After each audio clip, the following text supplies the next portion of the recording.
Bienvenue dans Info en Air du jeudi 19 mars qui vous est proposé par l'appli anti-gaz Picool&Say. Et pour commencer, les effets de la guerre au Moyen-Orient sur l'économie mondiale. Les cours du pétrole sont repartis à la hausse. Le baril de Brent a pris plus de 5% la veille. Même tendance sur le prix du gaz après des frappes sur des installations industrielles iraniennes. Autre conséquence de ce conflit, le retournement de tendance sur les marchés boursiers et des taux d'intérêt pour les États orientés à la hausse.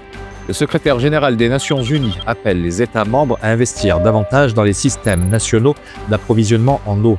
De quoi faire face à une crise hydrique qui s'accentue à cause du changement climatique. Antonio Guterres a rappelé que l'accès à l'eau potable et à l'assainissement joue un rôle essentiel dans la promotion des droits des femmes.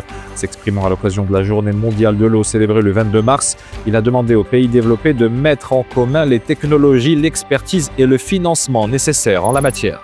Les créances en souffrance se sont accrues de 4,6% en janvier dernier, selon Banque Maghreb.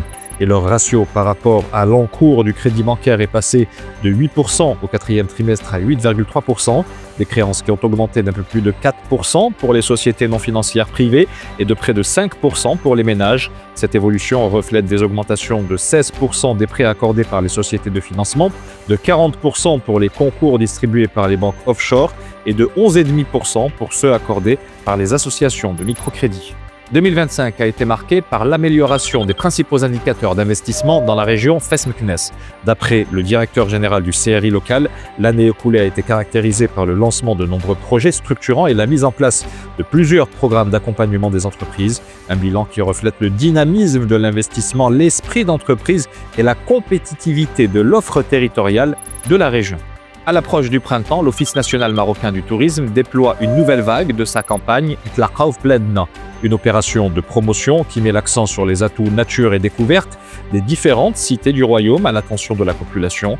Le tourisme interne qui a généré l'an dernier plus de 12 millions de nuitées, principalement dans les régions de Marrakech-Safi, Souss Massa et Tanger-Tétouan, Al-Hoceima.